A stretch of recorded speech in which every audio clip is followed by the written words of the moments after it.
Hello and thank you for joining me again. Today we are watching another chess classic from 1994 candidate semifinals between Vishy and playing as white, his opponent Gatakamsky, both legends of the chess.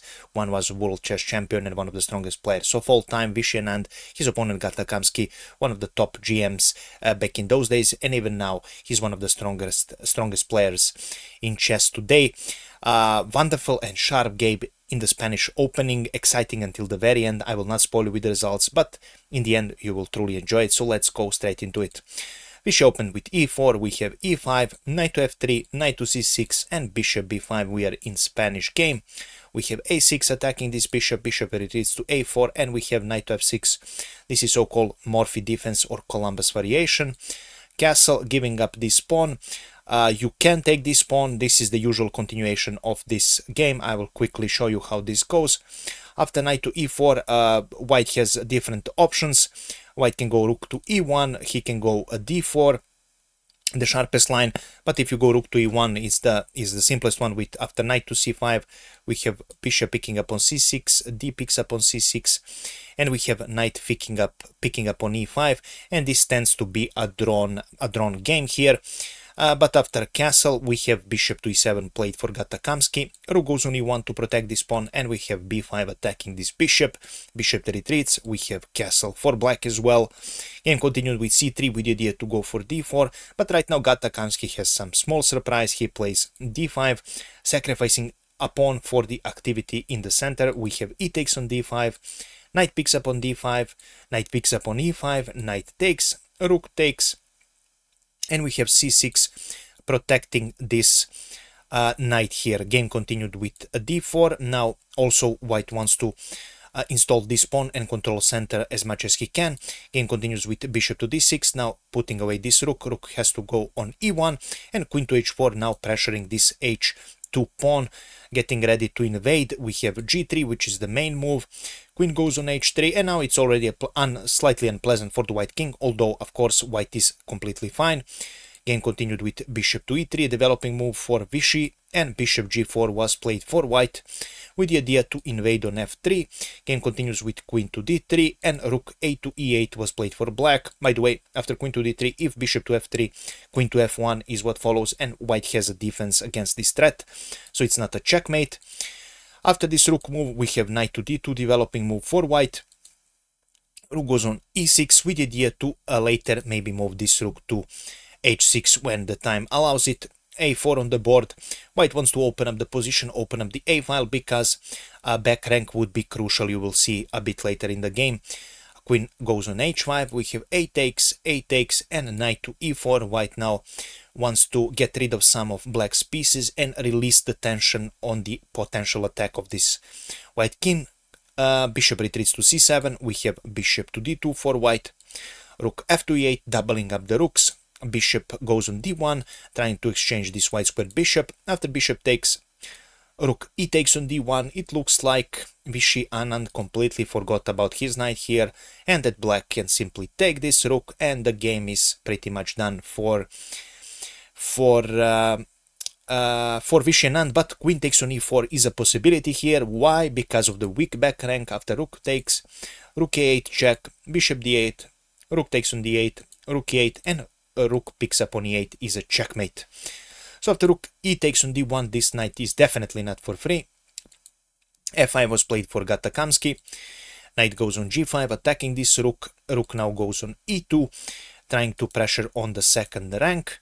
We have knight to f3 here played for white, and in the game rook 8 to e3 was played, trying to attack this queen and putting pressure on white, attacking this knight as well.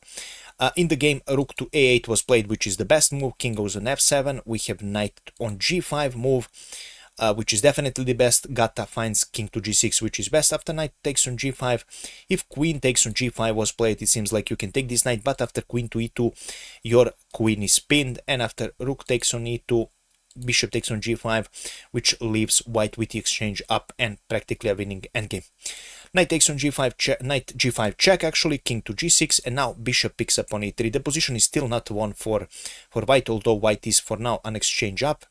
we have a knight picks up on e3, and right now we have a rook to f1.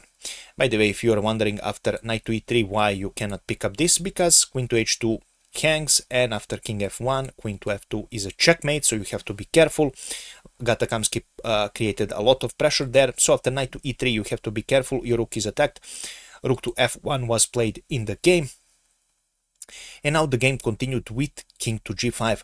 Gatakamsky misses a crucial idea. This is not easy to find, definitely, because he missed it as well. After rook to f1, if you wish, you can pause the video and see what is the winning move here for black. It's not that obvious.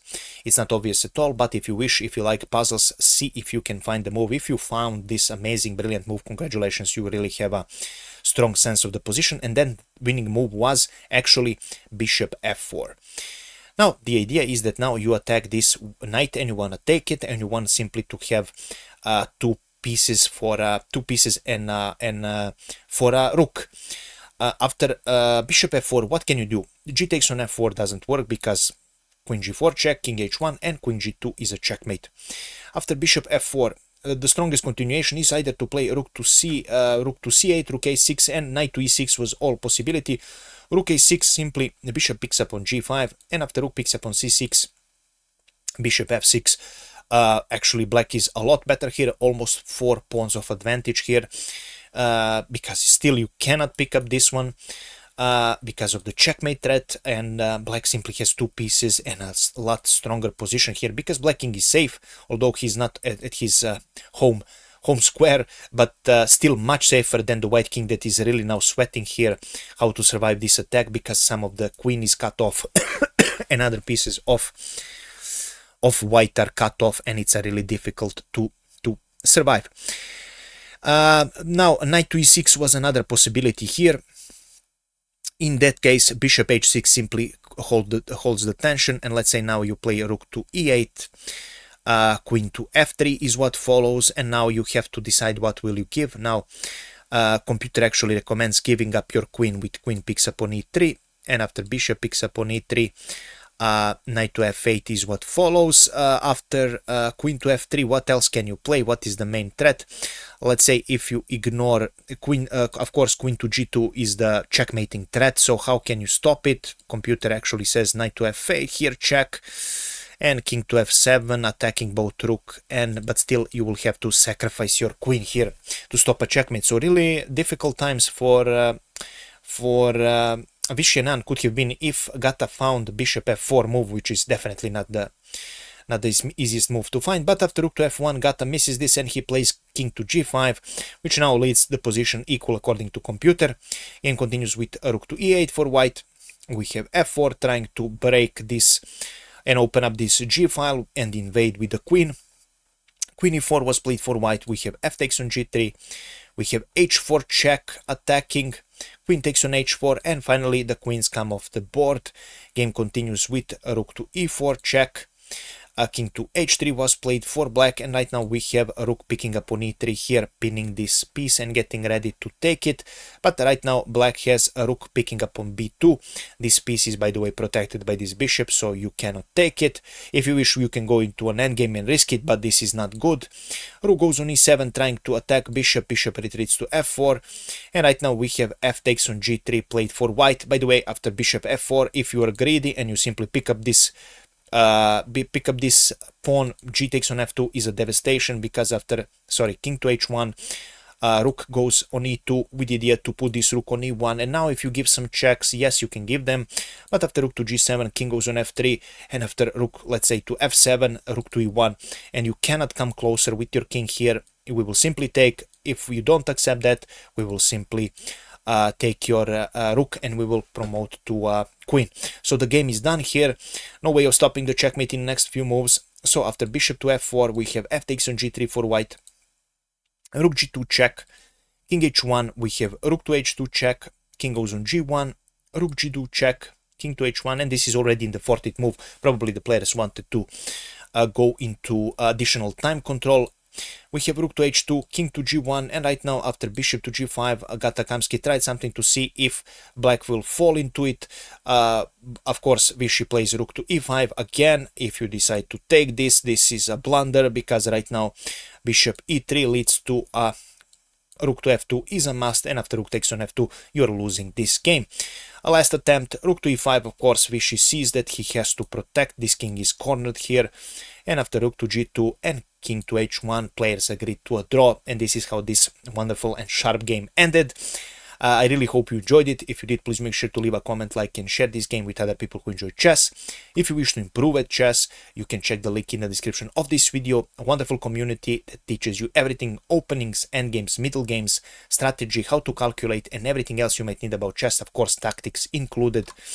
Really wonderful community of chess people who want to improve at chess. If you are serious and you want to raise your elo, definitely, no matter what your elo is, accept. If you are grandmaster like Agata Kamsky or Vishy Anand, then you don't need it. But if you're not and you want to, and you have some chess goals, definitely recommend checking it out. You will not regret it.